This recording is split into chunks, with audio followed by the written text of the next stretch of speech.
Hello English learners, welcome back to today's lessons. இன்னைக்கு English easy தான் சீரீஸ்ல நம்ம பார்க்க போற sentences so simple and most commonly used sentences as usual. என்ன சென்டென்சஸ் அப்படிங்கறத பார்க்கலாமா? நம்ம பார்க்க போற சென்டென்சஸ் இதுதான். கிட்டத்தட்ட எல்லாரும் என்னோட கல்யாணத்துக்கு வந்துட்டாங்க. கிட்டத்தட்ட ஃப்ரிட்ஜ்ல ஒண்ணும் இல்ல. கிட்டத்தட்ட 10 வருஷங்களுக்கு முன்பு நான் அவனை சந்தித்தேன். கிட்டத்தட்ட மிச்சம் ஒண்ணும் இல்ல. சொல்லுவோமா இல்லையா? நம்ம டெய்லி லைஃப்ல இந்த கிட்டத்தட்ட யூஸ் பண்ணுவோம் கண்டிப்பா. கிட்டத்தட்ட கல்யாணத்துக்கு எல்லாரையும் கூப்பிட்டேன். கிட்டத்தட்ட எல்லாரும் வந்துட்டாங்க அப்படின்னு சொல்லுவோம். கிட்டத்தட்ட ஃப்ரிட்ஜ்ல ஒண்ணும் இல்ல. ஃப்ரிட்ஜ் எதுக்கு திறந்து திறந்து பார்த்துட்டு இருக்க? கிட்டத்தட்ட ஃப்ரிட்ஜ்ல ஒண்ணுமே இல்லை அப்படின்னு சொல்லுவோம். கிட்டத்தட்ட 10 வருஷங்களுக்கு முன்பு நான் அவனை சந்திச்சேன். அவனை பத்தி இப்ப எனக்கு ஞாபகம் இல்லை. கிட்டத்தட்ட 10 வருஷத்துக்கு முன்னாடி நான் அவனை சந்திச்சேன். கிட்டத்தட்ட மிச்சம் ஒண்ணும் இல்லை. என்ன பண்றது, உழைக்கிறதெல்லாம் இப்படி போய்கிட்டு இருந்துச்சு அப்படின்னா என்ன பண்றது, கிட்டத்தட்ட மிச்சம் ஒண்ணுமே இல்லை கையில அப்படின்னு சொல்லுவோம் இல்லையா?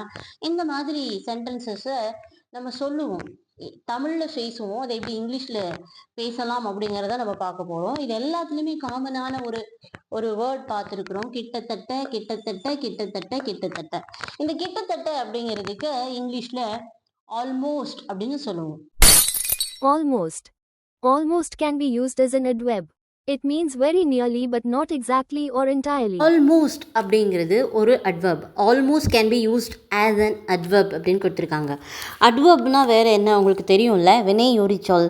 வெர்பு பற்றிய கூடுதல் தகவலை கொடுக்கும் சொல் அந்த வினையொறி சொல் அப்படின்னு சொல்லுவோம். ஐ மீன் அட்வர்ப். வெர்பை பற்றின எக்ஸ்ட்ரா பிட்டிங் கொடுக்கறது எல்லாமே இந்த அட்வர்ப். இப்போ இந்த இடத்துல ஆல்மோஸ்ட்டும் ஒரு அட்வர்ப் தான். இட் மீன்ஸ் அப்படின்னா என்ன அர்த்தம் அப்படின்னா வெரி நியர்லி, கிட்டத்தட்ட ரொம்ப பக்கத்தில். ஓகேயா? பட் வெரி நியர்லினா ரொம்ப நெருக்கமாக, பட் நாட் எக்ஸாக்ட்லி, ஆனால் எக்ஸாக்டாக கிடையாது. ஓகேயா? துல்லியமாக கிடையாது. என்டையர்லி அப்படின்னாலும் ஆர் என்டையர்லி, முழுமையாகவும் துல்லியமாகவும் சொல்ல முடியாது. ரொம்ப பக்கம், அந்த துல்லியத்துக்கு பக்கத்தில், கிட்டத்தட்ட. அதனால தான் நம்ம இந்த வேர்டில் ஆல்மோஸ்ட் அப்படிங்கும்போது கிட்டத்தட்ட அப்படிங்கிற ஒரு மீனிங்கை கொடுக்குது. சரியா? ஓகேயா? கிட்டத்தட்ட எல்லாரும் என்னுடைய கல்யாணத்துக்கு வந்துட்டாங்க.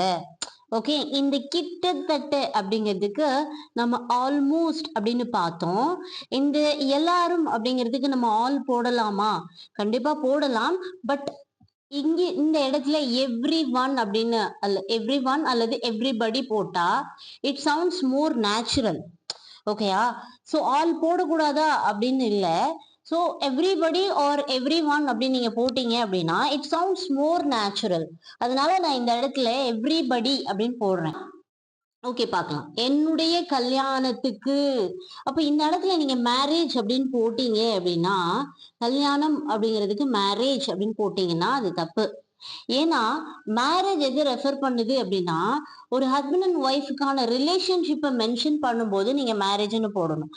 இங்க கல்யாணம் அப்படிங்கிறது எதை ரெஃபர் பண்ணுது அப்படின்னா, ஒரு செரிமனி. ஓகேயா? ஒரு சடங்கு, திருமணமும் அதை சார்ந்த சடங்குகளும் நடைபெறும் இல்லையா?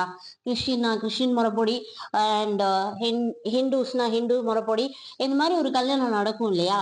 அது வந்து ஒரு செரிமனி. அதை நம்ம ரிச்சுவலா ஃபாலோ பண்ணுவோம், ரிச்சுவல்ஸ் ஃபாலோ பண்ணுவோம். இந்த மாதிரி இடங்கள்ல கல்யாணம் அப்படின்னு மென்ஷன் பண்றப்போ அது வெட்டிங்னு நம்ம மென்ஷன் பண்ணணும். என்னுடைய அப்படிங்கிறதுக்கு மை, கல்யாணத்துக்கு அப்படிங்கிறதுக்கு டூ. இந்த டென்ஸ் நீங்க நல்லா பாருங்க. வந்துட்டாங்க, வந்தாங்க அப்படின்னு இருக்கா, வந்துட்டாங்க அப்படின்னு இருக்கா? ஓகே, எப்படி இருக்கு?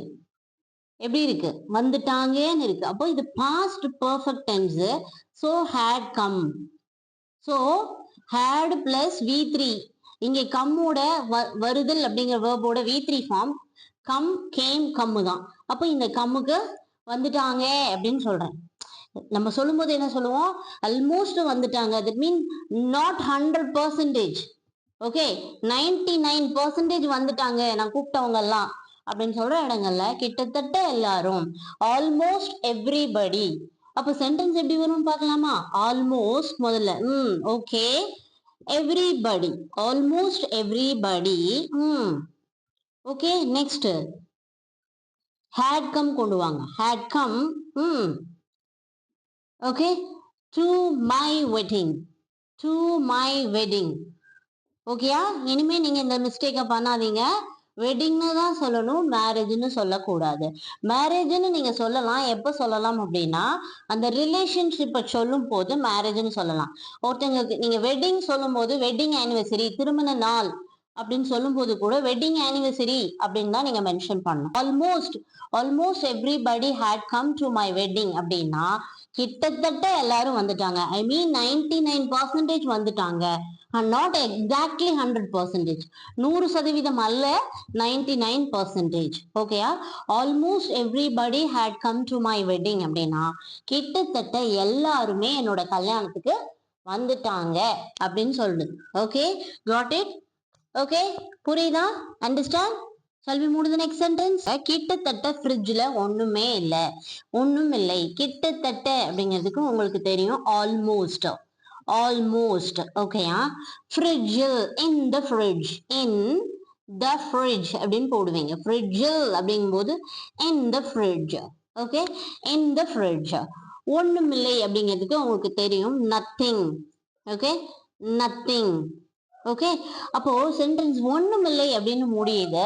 அப்போ நமக்கு தெரிஞ்ச வரைக்கும் ஒண்ணுமில்லை அப்படின்னு தொடங்குது. இங்க சப்ஜெக்ட் இல்ல, ஒண்ணுமே இல்ல. அப்போ சென்டென்ஸை வந்து நம்ம தேர் அப்படின்னு ஸ்டார்ட் பண்ணணும். Okay, there.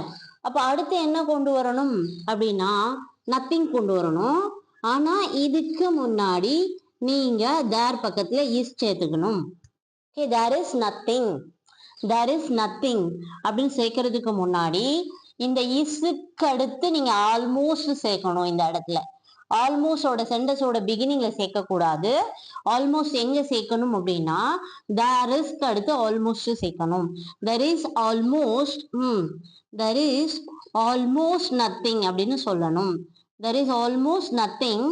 Okay, last in the ஃப்ரிட்ஜ்ல ஒன்னும் இல்லை, ஆல்மோஸ்ட் இல்லை அப்படின்னா நாட் 100%, 99% ஒன்னும் இல்லை அப்படின்னு நம்ம சொல்றோம்னு அர்த்தம்.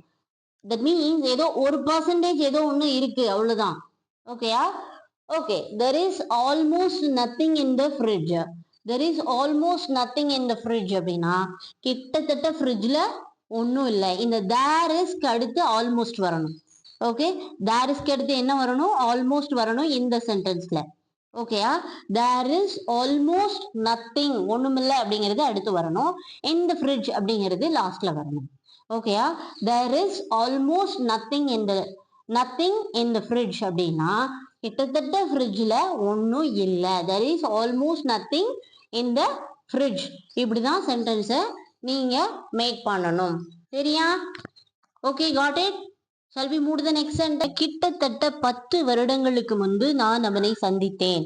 கிட்டத்தட்ட அப்படிங்கிறதுக்கு ஆல்மோஸ்ட் 10 வருடங்கள் அப்படிங்கும்போது 10 இயர்ஸ். இங்க முன்பு அப்படிங்கிறதுக்கு அகோ தான் நீங்க போடணும், பிஃபோர் போடக்கூடாது. ஏன் சொல்றேன் அப்படின்னா இது வந்து பாஸ்ட் டென்ஸ்ல இருக்கு. சென்டென்ஸை நல்லா கவனிங்க. சென்டென்ஸ் வந்து என்ன டென்ஸ்ல இருக்கு? பாஸ்ட் டென்ஸ்ல இருக்கு. எப்பவுமே கடந்த காலத்துல ஒரு வருடங்கள், காலங்கள், மணி நேரங்கள், நிமிடங்கள், இதையெல்லாம் மாதங்கள், இதற்கு முன்பு, அதற்கு முன்பு அப்படின்னு வரும் இடங்கள்ல அகோ தான் நம்ம போடணும். சரியா? அது நீங்க மைண்ட்ல வச்சுக்கோங்க. அகோ அப்படிங்கிறது வருடங்கள், காலங்கள், அந்த பர்டிகுலர் டைம் மென்ஷன் பண்ற இடங்கள்ல அகோ. 10 வருடங்களுக்கு முன்பு, 4 மாதங்களுக்கு முன்பு, ஓகே, 5 நிமிடத்திற்கு முன்பு, இப்படி அந்த டைம் மென்ஷன் பண்ற இடங்கள்ல அகோ தான் நீங்க யூஸ் பண்ணணும். ஓகேயா? நான் அப்படிங்கிறதுக்கு ஐ, அவனை அப்படிங்கிறதுக்கு இந்த இடத்துல ஹிம் தான். சந்தித்தேன் அப்படிங்கிறது என்ன டென்ஸ்ல இருக்கு? சிம்பிள் பாஸ்ட் டென்ஸ்ல இருக்கு. நான் அவனை சந்திச்சேன், அதோட ஃபுல் ஸ்டாப். ஓகேயா? 10 வருஷத்துக்கு முன்னாடி. ஓகே, கிட்டத்தட்ட, அதாவது 10 வருஷம் இருக்கும் அப்படிங்கிற மாதிரி, ஆல்மோஸ்ட் இருக்கும் 10 வருஷம் அப்படின்னு சொல்றோம். நான் அவனை சந்தித்தேன். சந்திக்கிறதுக்கு மீட்டுன்னு சொல்லுவோம். மீட்டோட பாஸ்ட் டென்ஸ் மெட்டு. ஓகேயா? இப்ப புரியுதா? அப்ப சென்டென்ஸ் எப்படி வரும் நீங்க சொல்லுங்க. Almost. Okay, almost 10 years ago, 10 years ago, I met him. நான் அவனை சந்தித்தேன். ஓகே, நான் அவனை சந்தித்தேன். Almost 10 years ago I met him. இந்த இடத்துல சென்டென்ஸோட பிகினிங்ல தான் இது வரும், எண்ட்ல போட முடியாதா அப்படின்னா போட்டுக்கலாம். Okay, it's interchangeable. நீங்க மாத்தணும்னா மாத்திக்கலாம். ஐ met him almost 10 years ago. இங்க வந்தாலும் ஓகே, சென்டென்ஸோட பிகினிங்ல வந்தாலும் ஓகே, எண்ட்ல வந்தாலும் ஓகே, மீனிங் மாறாது. Okay, almost 10 years ago I met him அப்படின்னா கிட்டத்தட்ட 10 வருஷத்துக்கு முன்னாடி நான் அவனை சந்திச்சேன். Almost 10 years ago I met him. Okay, got it? Understand? புரியுதா? Shall we move to the next sentence? கிட்டத்தட்ட மிச்சம் ஒண்ணுமில்லை. இதே சென்டென்ஸ் நம்ம பார்த்தோம், கிட்டத்தட்ட ஒண்ணுமில்லைன்னு பார்த்தோம்.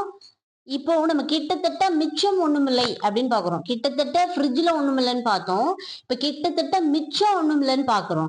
இந்த ஒண்ணுமில்லை அப்படிங்கிறதுக்கு உங்களுக்கு தெரியும், நத்திங். Okay, nothing. மிச்சம் அப்படிங்கிறதுக்கு லெஃப்ட். ஓகேயா, லெஃப்ட். இந்த லெஃப்ட் அப்படிங்கிறதுக்கு நிறைய மீனிங் இருக்கு. இந்த இடத்துல மிச்சம் அப்படிங்கறத இது மென்ஷன் பண்ணுது, இந்த லெஃப்ட். கிட்டத்தட்ட அப்படிங்கிறதுக்கு உங்களுக்கு தெரியும், ஆல்மோஸ்ட். இந்த 3 வேர்டையும் வச்சு நம்ம சென்டென்ஸ் மேக் பண்ண முடியுமானா முடியாது. இப்ப சென்டென்ஸ் எப்படி வருங்கிறத நான் சொல்லிடுறேன். முதல்ல இந்த மாதிரி சென்டென்ஸ் எண்ட் ஆகும்போது தேர்ல சென்டென்ஸ் ஸ்டார்ட் பண்ணும். தேர், தேர் இஸ் ஒண்ணுமில்லை, தேர் இஸ். ஓகே, ஆல்மோஸ்ட் அடுத்து கொண்டு வாங்க. There is almost. நம்ம என்ன பார்த்தோம், இந்த ஆல்மோஸ்ட் அப்படிங்கிறது அட்வர்ப்னு பார்த்தோம். இந்த இடத்துல இஸ் வெர்பு, இந்த வெர்பு பக்கத்துல ஆல்மோஸ்ட் வரும். there is almost nothing left. Okay, there is almost nothing left. there is almost nothing left அப்படின்னா கிட்டத்தட்ட மிச்சம் ஒண்ணும் இல்லை. there is almost nothing leftனா என்ன அர்த்தம்? மிச்சம் ஒண்ணுமில்லை. இந்த மிச்சத்தை கடைசியில கொண்டு வந்துருங்க. ஒண்ணுமில்லை. ஆல்மோஸ்ட் வந்து இஸ் பக்கத்துல, வெர்பு பக்கத்துல இந்த அட்வர்ப் வருது. ஆல்மோஸ்ட்ல there is almost nothing left. there is almost nothing left அப்படின்னா கிட்டத்தட்ட மிச்சம் ஒண்ணும் இல்லை அப்படின்னு சொல்ற மாதிரி அர்த்தம். அப்படின்னு சொல்றீங்கன்னு அர்த்தம். கிட்டத்தட்ட வகுப்பில் அனைவரும் தேர்வில் தேர்ச்சி பெற்றனர். இதோட மீனிங் என்ன அப்படின்னா 100% தேர்ச்சி இல்ல, ப்ராபபிளி 99% பாஸ் ஆயிட்டாங்க கிட்டத்தட்ட. ஓகே, கிட்டத்தட்ட வகுப்பில் அனைவரும் தேர்வில் தேர்ச்சி பெற்றனர். இந்த கிட்டத்தட்ட அப்படிங்கிறதுக்கு நீங்க ஆல்மோஸ்ட் போடுவீங்க, அப்படிதானே? ஆல்மோஸ்ட். வகுப்பில் அப்படின்னா இந்த கிளாஸ், இந்த கிளாஸ். வகுப்பில் அப்படின்னு வந்ததுனால இந்த கிளாஸ். அனைவரும் அப்படிங்கிறதுக்கு நம்ம ஆல் போட்டோம் அப்படின்னா it doesn't sound natural. Okay, so இங்க எவ்ரிபடி அப்படின்னு நம்ம போட்டோம் அப்படின்னா, எவ்ரிபடி அப்படின்னு சொன்னோம்னா இட் சவுண்ட்ஸ் நேச்சுரல். ஓகேயா, இந்த ஆல் வந்து அனைவரும் தான் அர்த்தப்படுத்தும். இங்க எவ்ரிபடி இட் சவுண்ட்ஸ் நேச்சுரல். அதனால இந்த இடத்துல பொருத்தமான எவ்ரிபடி அப்படிங்கிற வேர்டை நம்ம சேர்க்கிறோம், இங்கே நம்ம வந்து சொல்றோம். சரியா, புரியுதா?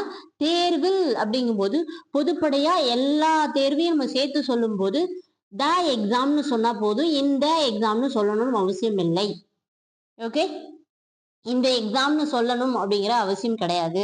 ஏன்னா பொதுவாக காமனா தேர்வு அப்படின்னு நீங்க சொல்லும் போது த எக்ஸாம்னு போட்டா போதும். ஓகே, அதே மாதிரி எலெக்ஷனில் அப்படின்னு சொல்லும் போது பொதுப்படையா த எலெக்ஷன் சொன்னா போதும், இந்த எலெக்ஷன் அப்படின்னு நம்ம சொல்லணும் அவசியம் இல்லை. தேர்ச்சி பெற்றனர், தேர்ச்சி பெற்றனர் அப்படிங்கிறது இது சிம்பிள் பாஸ்ட் டென்ஸ்ல இருக்கு, அப்படிதானே? தேர்ச்சி பெறுதல் அப்படிங்கிறதுக்கு பாஸ் அப்படின்னு சொல்லுவோம் இல்லையா? பாஸ் அப்படிங்கிற வேர்பை யூஸ் பண்ணுவோம். இந்த இடத்துல பாஸ்ட், பாஸோட வேர்ப், அதாவது பாஸோட பாஸ்ட் டென்ஸ் வந்து பாஸ்ட். ஓகேயா, அப்ப இப்ப எப்படி சென்டென்ஸ் வரும் அப்படின்னா ஆல்மோஸ்ட் வரும், எவ்ரிபடி அடுத்து வரும். Okay, almost everybody, almost everybody in the class. Okay, in the class. Okay, almost everybody in the class passed the exam. அவ்வளவுதாங்க. ஓகே, pass the exam அப்படின்னா ஆல்மோஸ்ட் எவ்ரிபடி, ஆல்மோஸ்ட் எல்லாருமே pass ஆயிட்டாங்க. ஐ மீன் இது கிட்டத்தட்ட தான், நாட் எக்ஸாக்ட்லி 100% அப்படின்னு mention பண்றீங்க.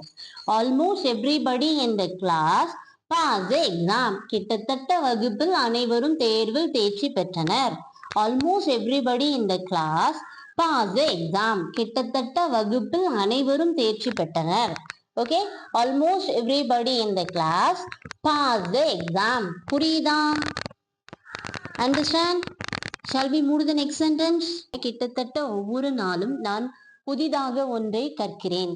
கிட்டத்தட்ட அப்படிங்கிறதுக்கு ஆல்மோஸ்ட். ஆல்மோஸ்ட் ஒவ்வொரு நாளும் அப்படிங்கிறதுக்கு எவ்ரி டே. Every day. நான் அப்படிங்கிறதுக்கு ஐ. புதிதாக ஒன்று அப்படின்னா இதுக்கு இங்கிலீஷ்ல புதுசு அப்படிங்கிறதுக்கு நியூ சொல்லுவீங்க. புதிதாக ஒன்று அப்படிங்கும்போது சம்திங் நியூ அப்படின்னு சொல்லணும். புதிதாக ஒன்று அப்படிங்கிறதுக்கு சம்திங் நியூ அப்படின்னு நீங்க சொல்லலாம். கற்கிறேன் அப்படிங்கிறது லேர்ன் பண்றேன். Learn means present verb. இந்த சென்டென்ஸ் எதுல இருக்கு? ப்ரெசன்ட் டென்ஸ்ல இருக்கு இல்லையா? அப்போ சென்டென்ஸ் எப்படி வரும்? Almost every day. கிட்டத்தட்ட ஒவ்வொரு நாளும். Almost every day I learned something new. Very good. I learned something new அப்படின்னா கிட்டத்தட்ட ஒவ்வொரு நாளும் புதிதாக ஒன்றை கற்கிறேன். Almost every day I learn something new. Almost every day I learn something new அப்படின்னா கிட்டத்தட்ட ஒவ்வொரு நாளும் நான் புதிதாக ஒன்றை கற்கிறேன். Almost every day I learn something new. Okay, கிட்டத்தட்ட ஒவ்வொரு நாளும் புதிதாக ஒன்றை கற்கிறேன். Almost every day I learn something new. Okay, got it? Understand? Shall we move to the next sentence? கிட்டத்தட்ட ஒவ்வொரு நாளும் அவள் அதே பிரச்சனையை எதிர்கொள்கிறாள். ஓகே, கிட்டத்தட்ட அப்படிங்கிறதுக்கு ஆல்மோஸ்ட். ஓகே, ஒவ்வொரு நாளும் அப்படிங்கிறதுக்கு எவ்ரிடே. என்னது? எவ்ரிடே போடுவீங்க. அவள் அப்படிங்கிறதுக்கு ஷீ. அதே அப்படிங்கிறதுக்கு அதே பிரச்சனை அப்படின்னா same problem. Okay, same problem. Okay, so sentence எதுல இருக்கு? எதிர்கொள்கிறாள் அப்படிங்கிறது ப்ரெசன்ட் டென்ஸ்ல இருக்குது இல்லையா? அப்போ எதிர்கொள்றதுக்கு இங்கிலீஷ்ல ஃபேஸ் பண்றது அப்படின்னு. அப்போ இங்க சப்ஜெக்ட் எஸ், இது சீன் வந்து இருக்கிறதுனால வெர்போட என்ன பண்ணுவோம்? எதிர்கொள்கிறாள் அப்படின்னு வந்ததுனால ப்ரெசன்ட் டென்ஸ் ஃபேசஸ். அப்போ சென்டென்ஸ் எப்படி வரும்? Okay, almost. Okay, every day. Almost every day she faces. She faces the same problem போடணும். The same problem. அதே பிரச்சனையை தான் அவ டெய்லி சமாளிக்கிறாள். Okay, almost every day. கிட்டத்தட்ட ஒவ்வொரு நாளும் அவளுக்கு ரொம்ப பிரச்சனை தான். Almost every day she faces the same problem. Okay, almost every day she faces the same problem அப்படின்னா கிட்டத்தட்ட ஒவ்வொரு நாளும் அவள் அதே பிரச்சனையை எதிர்கொள்கிறாள். Almost every day she faces the same problem. Okay, got it? Understand? Shall we move to the next sentence? So this is a homework for you all. Okay, today's homework is, this is a homework. கிட்டத்தட்ட ஒவ்வொரு நாளும் நான் ஆங்கிலம் கற்கிறேன். கிட்டத்தட்ட ஒவ்வொரு நாளும் நான் ஆங்கிலம் கற்கிறேன். So this is the homework for you all. Submit your answers in the comment section. I'm eagerly waiting to receive your compliments, comments and also feedbacks and also answers. Okay, so இதுக்கான answer என்ன அப்படிங்கறத கமெண்ட்ல சொல்லுங்க. I'm eagerly waiting for all your comments and answers. Tell me how is the lesson today, and we will catch up in the next class. Until then, take care. Bye bye.